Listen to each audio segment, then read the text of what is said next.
Welcome to the Next Level Podcast with Brian Daniels. Boom shakalaka. Hey there, guys and ghouls out there. I say that like this is more of a spooky season episode because this is the second Friday the 13th we've had in a row this year. And I'm joined by Bryce. How's it going, Bryce? Doing well, buddy. How are you? Happy Friday the 13th. It's always a fun day. Yeah, happy Friday the 13th is when this is supposed to come out. So theoretically, you should be listening to it on the day it comes out since, you love us so much. But we get two Friday the 13th in a row this year. The first one was kind of overshadowed by Valentine's Day. This month, this week, this day particularly, we are talking about Friday the 13th. Now, yeah, there's a lot of superstitious connotations with that date, but we are talking about the connotations with the movie and horror movies in general. I myself, as a lot of you know, and a lot of people know, that Friday the 13th is my favorite horror franchise. Usually on Friday the 13th, at least when the game was going, I tried to get together on every Friday the 13th and get a group of people together and play, and that's kind of impossible to do now. Yeah. So I'm glad that, yeah, exactly. So I'm glad that we were able to sit down and do this podcast to kind of help get that out of my system, if you will. It's a fun series of movies as long as your definition of fun is ready to be fluid, and that's kind of true with scary movies in general, because it's one of those things that it's like, man, if they were all the same, I don't think we would like them as much as we do. It's all the crazy uniqueness that comes from every single horror movie. Yeah. That we see. We just saw Scream 7, and it's you were seeing it later today, correct? No, I just got back from it. You went and saw it early. Brian was going to see it tonight. Yeah, Brian's seeing it tonight. Okay. So yeah, we can kind of just start there with our discussion about horror movies, since that's the most recent one you've seen. Yeah. What did you feel about it? I think I missed 5 and 6, maybe. I don't remember seeing those ones, but and I didn't feel like I needed to, you know what I mean? Because I'd seen enough of 1, 2, they were their own little duology there. Yeah, but I enjoyed it. I liked the it keeps true to its classic, like, well, who's the killer, and it kind of leads you down one way and then takes you down another path. And if you've seen Screams, you know that there's usually multiple killers involved with the ghost face killings and all that. So, but I enjoyed it, and it touched on new age stuff with the AI and deep faking and all that stuff that was going on. So I like how it keeps it modern, and then you get some cameos in there from the previous ones. I'm not going to spoil a whole lot, but it definitely it was good. I liked it, and it has some good gory, unique kill scenes, and that's what you like when you see a horror movie. You like to see the creative kills. Yes. Now, I have two very small gripes about this movie. One that'll be as vague as possible, but the other one, man, you talked about the kills being really nice and gory in this one. There's one kill in particular. It's not counting the opening scene, it's like the second kill in the movie, and a character gets just sliced in the gut, and her guts spill out everywhere, and it's like, yes, this is why I love Scream. The theater. There's always an intestine spill. Right. Did you see it in IMAX? Yes. Yeah, with the extra bass, dude. Yeah. No, there were a couple of times that it was nice. Man, this movie, they made it for IMAX, and you can really tell. So I do urge you to plan on seeing this. You always hear something clanging in the back, like some metal gets dropped. Yeah. The surround sound was real good. It like sounds like it's behind you or over there or over here. So that the sound direction was really good on that. Specifically, the sound in IMAX. If you plan on seeing this at the theater, because some people don't do that anymore. I'm not saying you're wrong, but it's the experience of the theater with this one. Go see this at IMAX, because holy shit. Yeah, well, that's why I've got that movie pass, just like any other subscription nowadays. You can pay $20 a month to go see whatever movie you want, anytime you want, so that's what I do. It's like one month is going to pay for one movie. So, well, and we haven't been able to so much this year. Our grandchild's living with us.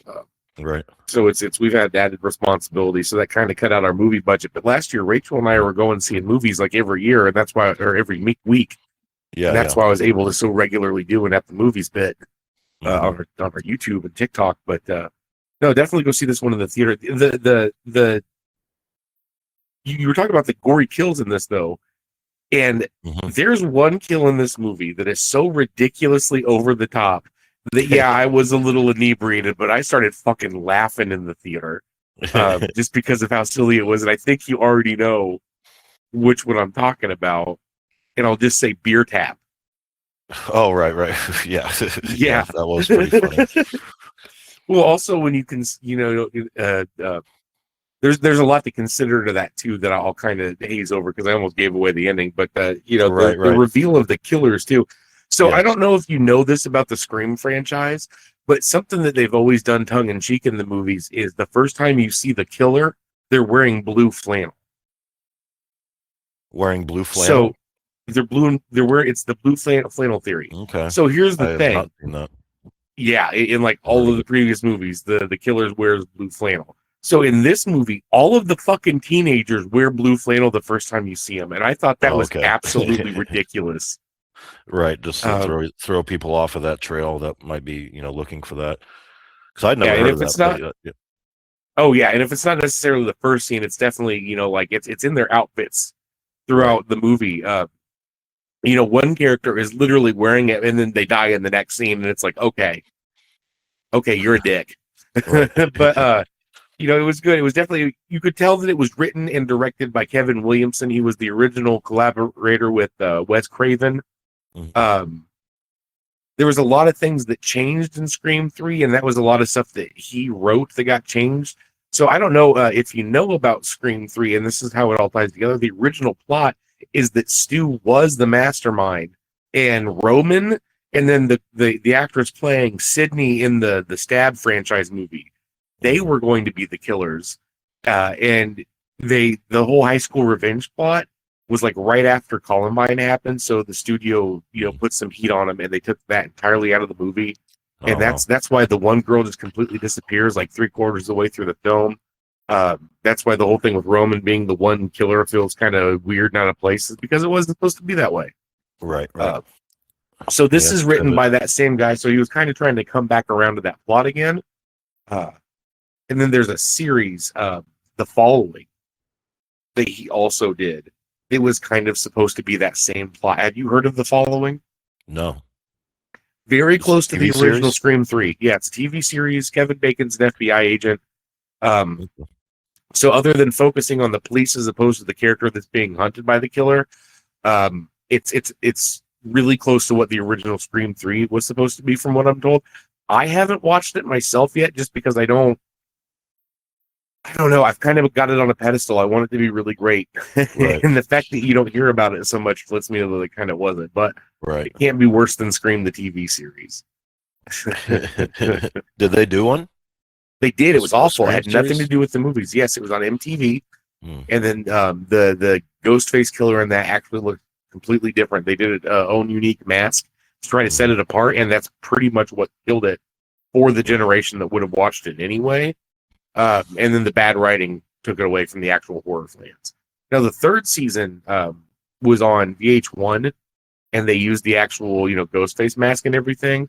Um, I wrote an article about it on our old website, but yeah, that was when I didn't like doing the research for. It's pretty bad. It was a bad show.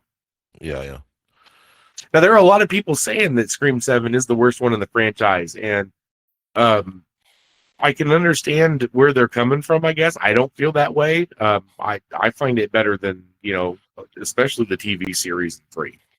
So that's something to think about. Yeah. I mean, Uh, I haven't seen them all, but I didn't think right. it was terrible. And kind of segue in from Scream. What is your favorite scary? My favorite Uh, killer, um, or what'd you say for my favorite scary? what is your favorite scary movie? Yeah. My favorite scary. Oh yes, the tagline. Oh man. I was a big fan of the Saw series. Obviously, they kind of took a hard Yeah. turn into terrible making, being, but those first three Saw movies, like, or even just like the first one in particular, like I was a huge fan of that like psychological kind of horror, the mind games and the twisted, and but it also keeps you guessing on, Mhm. who's the killer, and you find out there's other people involved, and then copycats and all that people that are just keeping that jigsaw mind frame alive. But I was a big fan of the Yeah. Saw movies. But it's but aside It's from very that, storyline like, driven horror. yeah, I was a big fan of, and it's more recently because I started watching all the movies, but of the Aliens movies, the Xenomorph, man. Like, Oh yeah, I've grown to in really space. enjoy, what the horror that type of movie provides, and that killer. Now we haven't really got into the Jason conversation yet, but before we started Right. talking, you kind of threw a jab at Jason X. Now, why is Jason X silly and Aliens isn't? Aliens, well, the very first Alien was kind of silly. Like at the end, the boss fight kind of made me laugh. With the was Oh that the yeah, first one where she was in the weird like mechanical suit? no, that was That was the second one. yeah. That was the second one.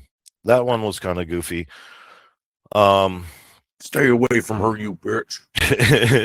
yeah, that's just 80s though. I mean, 80s was always very cheesy in that Yeah, regard, especially looking back now. But I just thought that the xenomorph killer was, or the monster was not funny at all. I mean, I didn't yeah, like that was very imposing and threatening, and just the image of it, and just hiding in the shadows, and looks like you're staring at oh the yeah. wall and pipes, but then it's just them kind of camouflaged Comes into out, the yeah.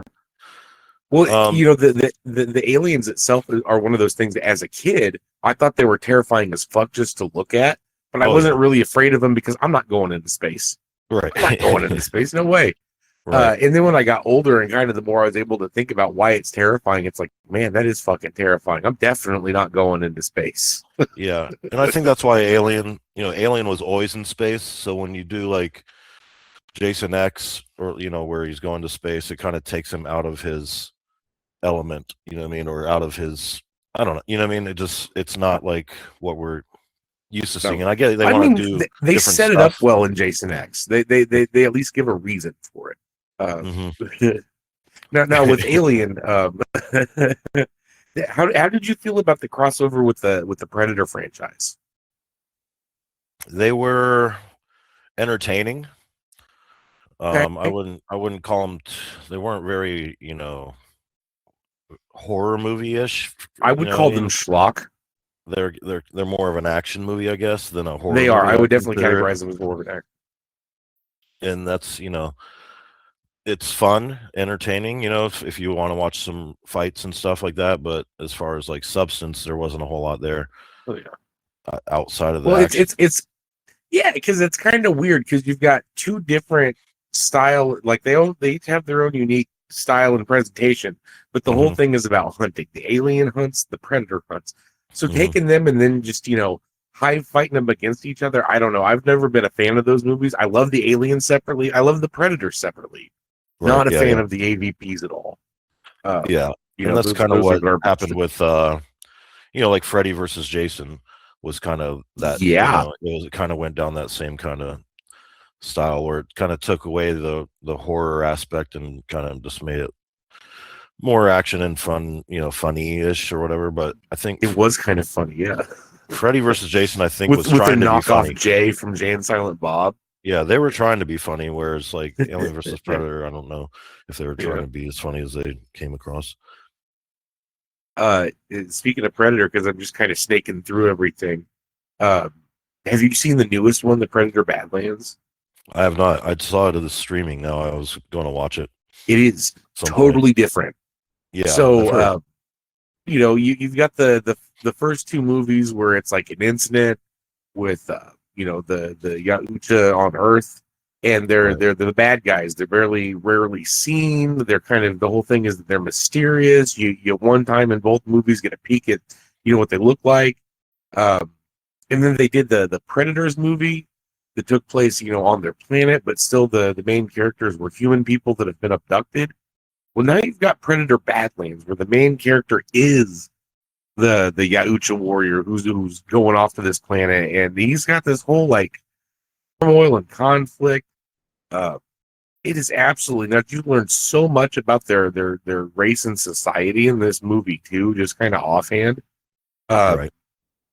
In fact, they speak to each other and have their own language, and it's subtitled. So the only like English in the movie is, and it's so funny because they kind of like do a Doctor Who thing where they look at the screen and they're like, "See, and that's why you can understand too." The cyborg played by Elle Fanning, that hitches a ride with him. She's got a Lieutenant Dan syndrome. She ain't got no legs, so he picks her up, and they help each other through the Badlands. And when she talks to him, he's like, "How can I understand you?" And she's like, "Oh, I've got this thing that, the listener hearing me hears them in their own language. It's the universal translator type of deal." It's like, okay, that's silly.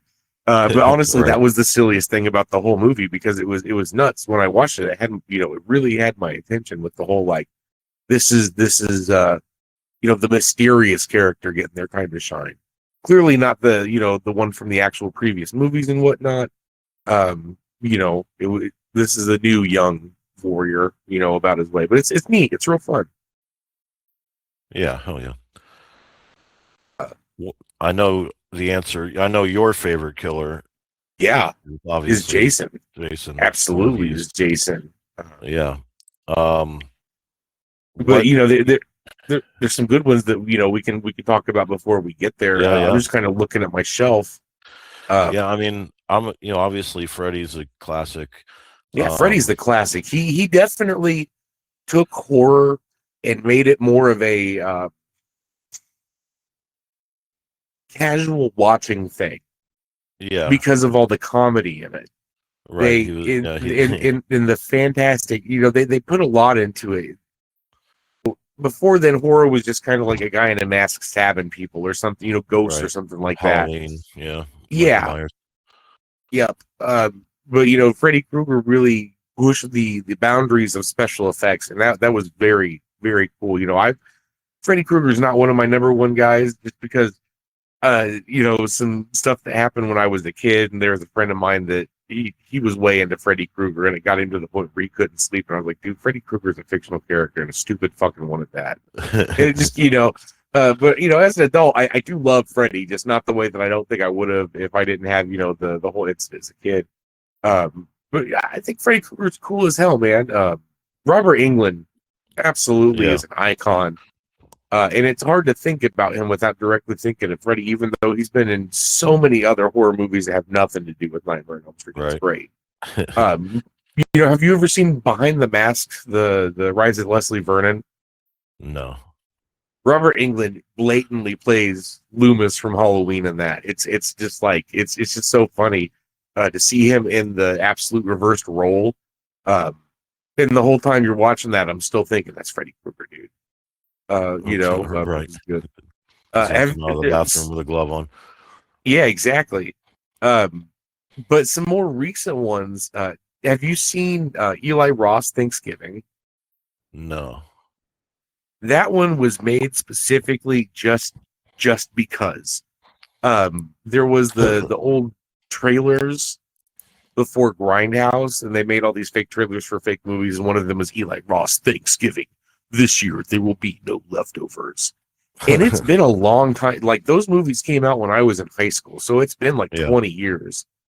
And shit like that. I remember seeing it with a friend of mine, and we got in trouble because it was two full-length movies instead of one movie that was two short movies. I thought it was like an anthology thing, and it was two long movies with trailers.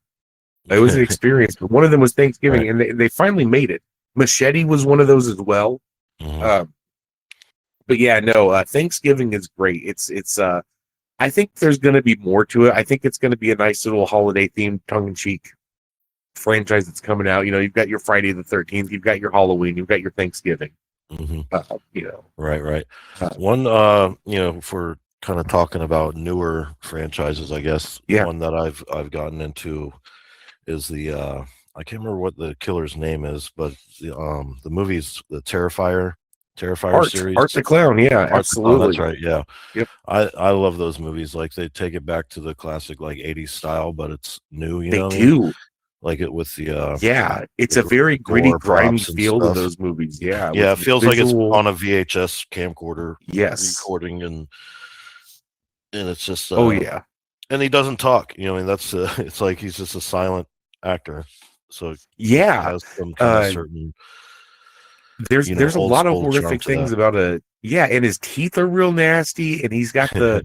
the bag that he drags around, and there's just many things about him that just fucking put you, uneasy. Yeah. And that's what's great. I took my brother to go see Terrifier 3 when it came out. I Mhm. was super ready to see it.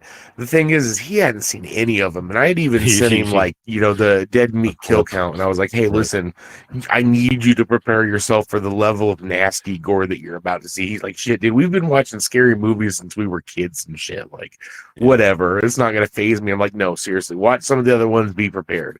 Yeah. Yeah, it's Man, definitely a so whole another level. oh yeah, well, there's the part where the city workers find them, and they wake up after sleeping so many years, and they peel one of them like a banana. Right. Um, Yeah. my brother looks at me and he goes, "I just wanted to have a fun day. I thought we were having a fun brother day, and now I'm sitting in this theater with you, and I would rather be at work." Wow. And it was funny. Like he was just joking. He enjoyed Yeah, himself yeah. too. And it's those are some pretty extreme ones, but Mhm. they are definitely Art the Clown. Man, you go to conventions and you see David Howard Thornton, who's the actor. You see his line, and it is wrapped around all over the place. Like he has done some bad, shitty movies, but he's Art the Clown, and for that, Mhm. that immediately puts him. I'm not saying He's he's Mount Rushmore levels, no, but but he's people fucking solidified. love him. Yeah, Yeah, he's definitely hit the culture. yeah, he's no Brad Dourif, but he's up there. But dude, I love Chucky too. Did you ever Oh watch yeah, the of Chucky course. TV series? Yeah, I did. I was a big fan of that. That was fun. Yeah, I love how it picked up from the last movie, Yeah. and then went right into its own storyline. Now, here's the deal with that right now. They're talking about some way bringing it back. Maybe some more movies that pick up after the TV series. They're doing a Save I Chucky heard they were campaign. doing a new movie or something. I did hear rumors of a new movie. Tag Save Chucky. I don't know. Brad Dourif said that he wasn't acting anymore other than voicing Chucky. I think that's, commitment to a character. They added Chucky to Dead by Daylight. If you pay the extra like $20, you can have Tiffany. And Jennifer Tilly actually recorded some lines too. But what's really cool, have you played Dead by Daylight? Oh yeah, I played a ton of it. Well, clearly Chucky's too short to hook a survivor or pick anybody up. Right. So his soul fucking pours out of his mouth and forms to be Charles Lee Ray. And Brad Dourif picks up your character and puts you on the hook. And it's like, oh my God. They really went out of their way with it. It's so I've never cool. seen anybody play Chucky, or at least I didn't get killed by him to see that, I guess. But I just got done having a 2v8. And Chucky was one of the main killers that people use. So it's been that's something I should get back into. I haven't played that in a while. Oh yeah, me and Brian, we need to find a fourth and play sometime on stream. Because that's a game that I absolutely love, and that, when we started our channel, that was what I mainly played. I think there's so much more. They added Dungeons and Dragons, and the killer is Vecna. So then they did a Stranger Things end of series update, and they added Stranger Things Vecna, but he's based on that guy, so they just called him, the first, which is cool because Henry was number one. Spoilers. Yeah. If you haven't, for some reason, seen Stranger Things. But that being said, we're here to talk about Friday the 13th and my love for Friday the 13th. I didn't want to drone on and take up the whole episode, so we want to talk about some other horror movies. But now we're here. God damn, I love Friday the 13th. And it's crazy because the whole franchise, the majority of it existed before I was old enough to even partake. The first one I was able to see at the theater was the remake, the reboot, the Michael Bay verse, where he kills the jackass from the Transformer movies, which Michael Bay has said is canon. The New Blood, or no, they did like a a remake in 2009 that kind of Oh, right. Yeah. like makes 1, 2, and 3 together into one movie. Like at the beginning, there's a guy telling the campfire story, and it's basically a recap of 1. And then at the very beginning, Jason's running around in a hood sack mask, and then he finds the hockey mask and puts it on, and then that's where it goes. So it kind of like does like a 1, 2, 3 homage, but it has its own storyline. There's a lot to it. It's you know that it's got to be decent if I say that Michael Bay produced it and I liked it. Right. Because I'm not a huge fan of Michael Bay. But it's different. Jason's definitely not supernatural in that one. They show that the way that he moves around is like underground tunnels and shit. He runs. Yeah. It's a smarter Jason. It's crazy. But that's neat. But that's the first one I was old enough and able to see in the theaters. So that was cool. Yeah, like I said, the first one I ever saw was Freddy versus Jason, and that was like I think I got it on DVD or something. Okay, like, yeah, rented it or something, But I ended up liking it so much that I bought it and kept it. I would watch it pretty often. It was entertaining. I wasn't able to see Freddy versus Jason in the theaters. I'm just a little bit younger than you. Yeah, but my older brother assured me it was cool as fuck. Yeah, it was fun. And before that, I knew I'd seen a lot of Freddy's movies before that. Yeah, I just never watched many of the Jason ones. So once I they're watched that, then that got me into going back and watching some more of the Friday the 13th series. Well, because the Freddy movie, it's consistent. It's Freddy Krueger. His motives don't change. He's going after kids. But then you got the Friday the 13th movies. So basically, it's weird because the way that you describe them, the way that you would set it up is basically explaining why these people got to die. So you got the first one, and it's actually Jason's mom. That's not really a spoiler to an over 40 plus old movie. Actually, for the 40th anniversary. It was crazy because it was the weekend of my birthday. It was like my COVID birthday. So me and my brother and 2 of our friends were like the only people in this theater, but they were showing the original Friday the 13th at the theater. So I've seen that one in the movie theater as well for the 40th anniversary show. It's really neat. But the plot of the movie is that, young boy Jason drowned while the counselors were supposed to be watching him. Well, his mom is the cook at the camp. And she's like, well, what the fuck, man? Like, first of all, I'm not cooking dinner anymore. First of all. Second of all, you all got to die. So she kills a couple of counselors, then poisons some people. It's kind of through subtext that you find all this out backstory. Right. But then a couple of years later, she goes on an actual slashing spree when they try to reopen the camp. Can't happen. At the end of it, clearly she loses her head. Sorry, I had to take a drink. Right. She loses her head. What's cool in the remake is it shows that Jason watched this whole thing happen from the bushes,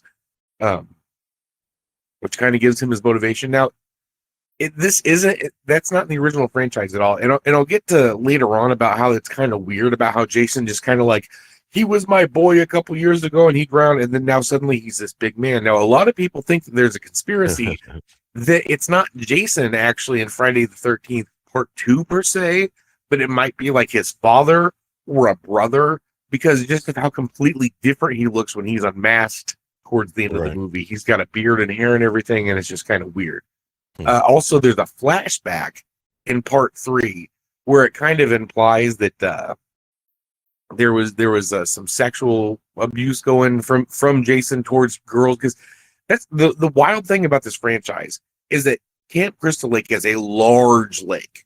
So it very much so happens that like all of these movies take place on different parts of this outlying, area around a lake, because in the later movies they talk about the town, that's just up the road. It's like, oh yeah, it happened at the camp and the camp training center and the rich folk community and the halfway house, and it's like, how can this lake have this much shit on the outskirts of it? But so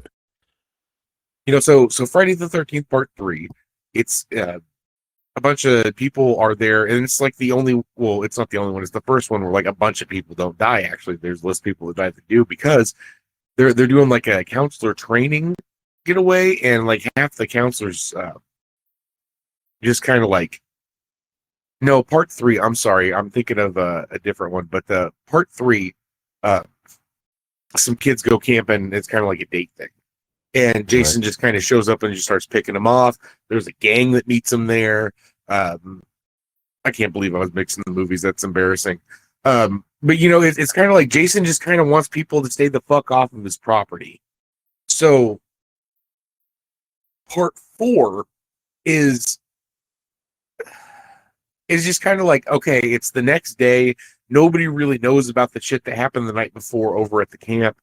And this weekend happens to be a big party in like kind of the rich private community that also happens to be on the lake. However,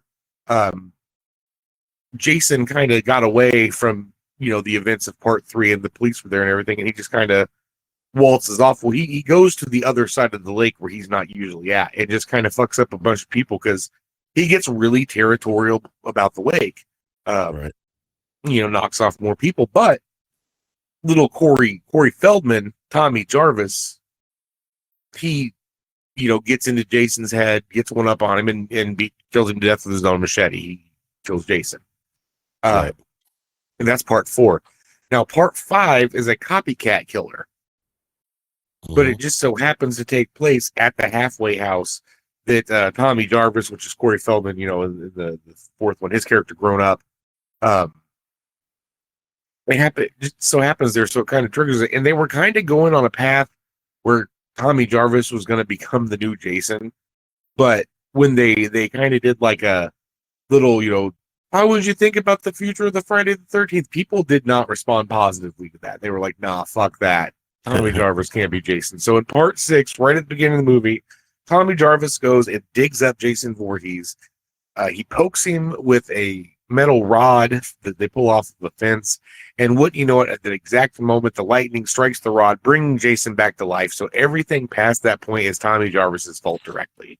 Yep. Just got to lay that out there. Yeah. So part 6 is basically Jason wakes up. Now he's a resurrected zombie with creepy, mist powers, and his mom in his head telling him to kill everyone for revenge. Right. Now, what's neat about this one is there are a bunch of kids at the camp. They lure Jason to the camp while camp is in session. And it's not the original one. It's another one in a different part of the lake, if you will. There's kids there. Jason will not harm these kids. It's almost as if he's got his own creed, his own like special kids are, okay thing. Right. That's never been pulled out before. So that was neat that they pulled this out here. So at the end of the movie, Tommy Jarvis, chains Jason to a giant boulder at the bottom of the lake. This is where shit starts getting weird. The timeline stops making sense. They're doing weird time jumps that just kind of like, we're basing these movies, if they're saying that they're taking place in the late 80s and early 90s, but if you count and do the math from what year it's actually supposed to be, we're talking like mid 2000s. It's awkward. Right. But so Jason's been at the bottom of this lake. Now the whole time we've talked, it's a big lake, but it's certainly a lake in the middle of a bunch of shit. There's no water going out. There's no water going in. Give me just one moment. Yeah. Choked on my water. So he's underwater. Like Jason. Yeah. It's Jason coming. So he's underwater. So at the beginning of part 7, even though Jason was drowned next to a camp, at the beginning of part 7, he's at the back of a house. What's at this house? A little girl who has telekinetic powers like Carrie. A lot of people refer to Friday the 13th part 7 as Jason versus Carrie. She goes fucking around trying to bring her father back that she drowned at the bottom of the same lake. She drowned him at the bottom of the lake, so she tries to maybe bring him back using her powers, but instead she reanimates Jason. He comes up, starts killing people again. The way that they resolve that at the end is they throw the dad grabs him and pulls him down to the bottom of the lake. she finally revives him with her magic powers, and he does the selfless act for his family. Whatever, he's a zombie too. He's equal to. But Jason's at the bottom of the lake again. So part 8 ignores the fact that he got out of the chains from part 6. He's back in the chains again. The chains get stuck in a boat propeller where 2 teenagers are having sex because they're going to graduate the next day and go on a boat trip to New York. So somehow they're taking a boat trip from a lake in New Jersey on a like cruise ship, right, out and around to New York. I don't know how this works, but they end up at New York City. Jason's killed people on the boat. They get off. And I'm skipping a lot here, but yeah. he knocks a lot of people off. He lets a lot of people go. Part 8 is not a favorite of mine, but they get him down to the sewers at the end. Everyone knows that exactly at midnight, New York City fills their sewers with toxic sludge, obviously. So they catch Jason in the toxic sludge, and he turns into a kid and melts. And we're supposed to believe that Jason Voorhees is dead, and this was like the second planned end of the franchise. Right. So next we have Jason Part 9. But this one is actually called Jason Goes to Hell because the rights were changed, and now a different studio is producing the movie, so it can't be Friday the 13th anymore. It is now known as Jason Goes to Hell, the final Friday. It gets really weird here because there was also a TV series, Friday the 13th TV series. The random crossover is that the actor from the movie, the main guy from the movie, and the main guy from the TV show are the same actor but different characters. Yeah, exactly. Right. So they do part 9. Jason doesn't have a body in this movie. He's just kind of hopping around. You find out that his origins is his mom at some point in time used the Necronomicon from the Evil Dead franchise to bring him back. Okay. So he is literally just a deadite. Right. So it's, same monster, different page. So it really kind of changes a lot, especially when he gets brought back by lightning to what's known as zombie Jason. But part 9 has this weird body jumping where he makes you eat him type of deal, Jason, and they stab him with the Kandarian dagger, and the light comes up from the heavens, and he gets sucked down into hell. And at the very end of the movie, Freddy Krueger's claw grabs his mask and pulls it down. Right. Freddy versus Jason didn't come out next, but it technically takes place next, if you will. Right. Freddy escapes hell. He knows that Jason's down there. He knows that his power is weak, so he pulls Jason out, kill people in his name, so people will spread his word again, so his power gets bigger again. Right. Backfires because Jason's like, I'm just killing people, and you're people. The teenagers, pull Freddy. So anyway, this movie kind of ends with Jason just kind of like being there, and he's in the woods, and they take him back home. And if you really pay attention, it does kind of make a circular loop. Like, yeah, it wasn't meant to be serious, but it does. The end of Freddy versus Jason puts Jason Voorhees back at Camp Crystal Lake, which is why it makes it less weird that Jason X starts off with the government hunting Jason in this territory. It is the FBI, the CIA, the Army. They're all teaming up together to pull this operation to, use a sexy girl in the shower to lure Jason out so they can, literally riddle him full of bullets and capture him. So the start of Jason X is Jason getting captured by the government and then put into a cryogenic facility, but it's kind of in a way that like he's broken free from his captivity and started murdering people. So the way that they get him is they throw him in there and lock it. Well, all the people that knew about the cryo-freeze basement just died. So nobody's got the clearance to know about it. So this thing literally shuts down and hundreds of years pass.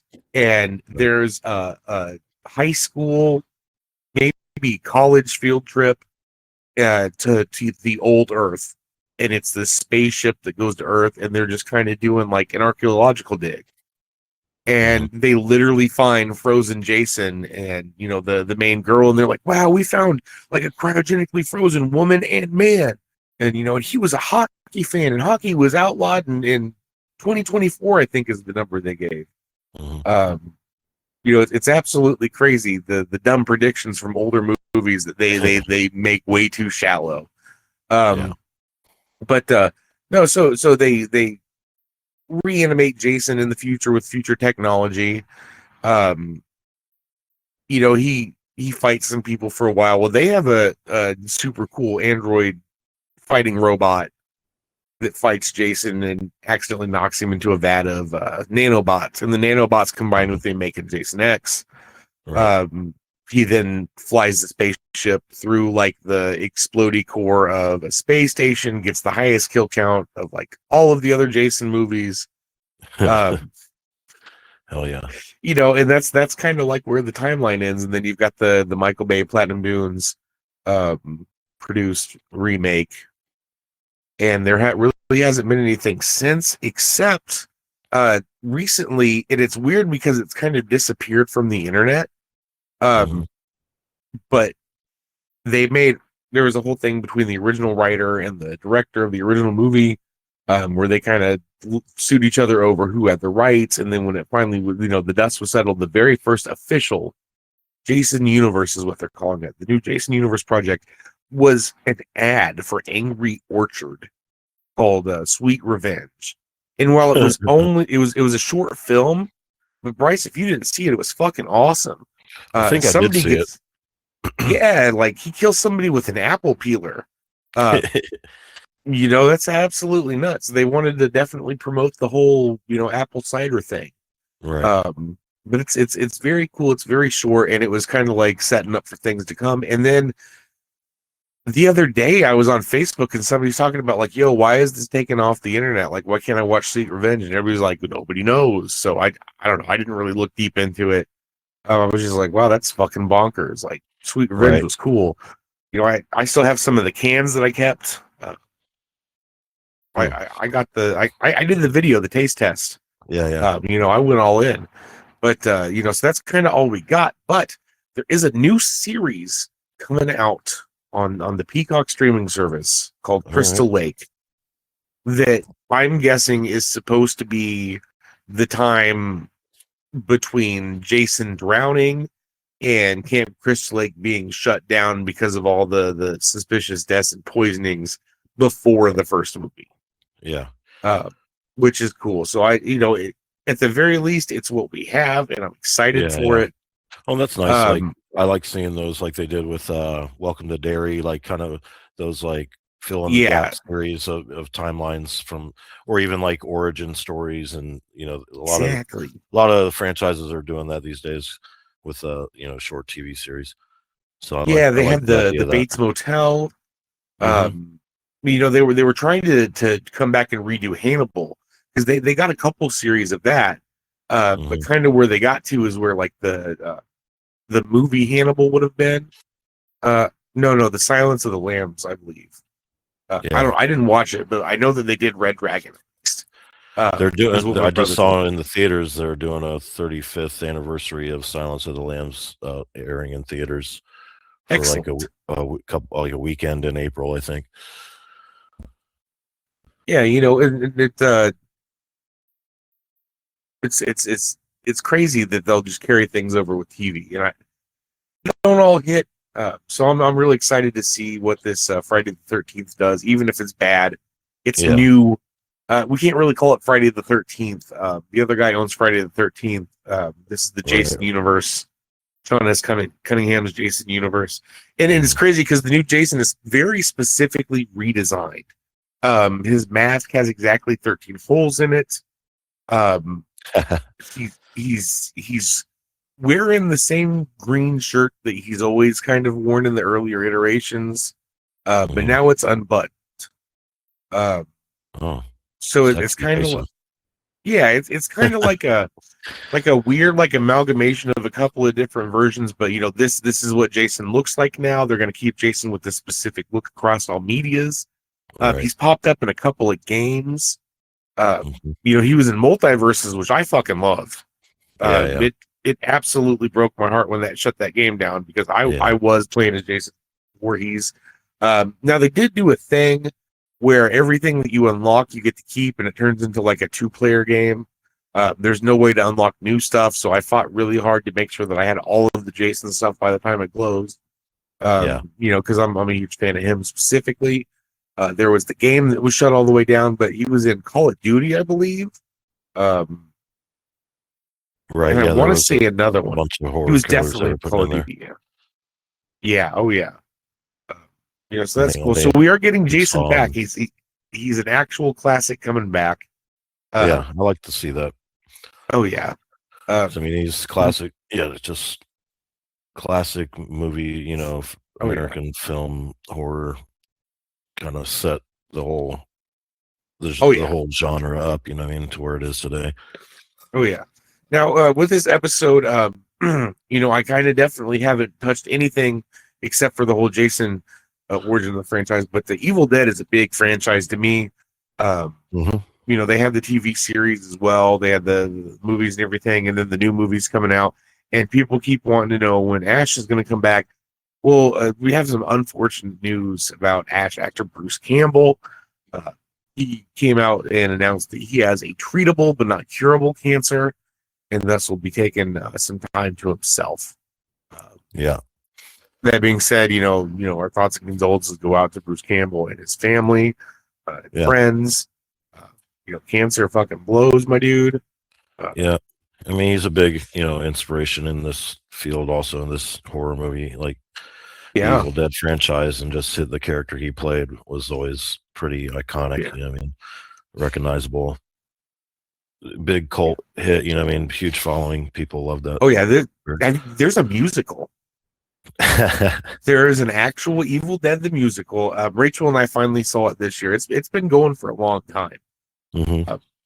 It's one of those things that they actually made an Evil Dead the musical, and it's not stupid. I really liked it. It's story wise, they took the best bits from the first and second, and a couple of pieces here and there from Army of Darkness even, and made one like really nice, cohesive, like definitive Evil Dead story, if you will. Just so happens to be they sing while they do it. Right. Yeah. Nice. Well, that just shows you the inspiration that it's had, even just outside of its genre, of horror movies. It's just like a big cultural impact that it's had. Oh yeah. So. Now the thing that'll leave us on. Did you know that they made a sequel to Freddy versus Jason versus? I almost said I don't think so. I don't think I was aware of that. They did in comic book form. Okay. Now the Evil Dead Dead Meat. Evil Dead. Wow. The Dead Meat channel that does the kill counts. They actually did during the Actors Guild strike. They were doing non-SAG things, so it was kind of hard for them to figure out which projects to do. So one of the things they did is they kind of like did a voice and pseudo animation for Ash versus Evil Dead, where they kind of like pan and scanned the comic book. Ash versus, I'm saying the wrong things here. Freddy versus Jason versus Ash. Ash Williams comes in and he fights both Freddy and Jason. There's a sequel to it where Freddy Krueger, the government figures out a way to use the Necronomicon to pull Freddy into the real world. It's absolutely nuts. He takes over the White House. It backfires. It's absolutely that was the worst thing they could have done. But this is all in comic book form. Right. There are actually a lot of Friday the 13th comic books I'm finding out. Something I'm definitely trying to collect more of. But that just shows how strong of a franchise Friday the 13th is. It connects to a lot of them. I know there's a lot of stuff we didn't talk about on this episode, but shit, we're talking about horror movies in March. So, we will have more content like this back in October, of course. But for now, this has been a nice little Friday the 13th talk. Bryce, I didn't ask you yet. Do you have a favorite Friday the 13th moment of the ones that you've seen? I like the one, I can't remember which movie it was from. The one that always sticks out in my head is when, Jason was like he was under the bed when the teenagers were getting ready to, have sex, or maybe they were. I think they were having sex, and he just like stabs through the bottom of the bed with his huge machete and right through. That is Freddy versus Jason. Was it? So yeah, it could be, but yeah, There are a lot of coitus interruptuses in that movie. Yeah. I'm sure. Yeah, they use that scene a lot throughout their throughout the films.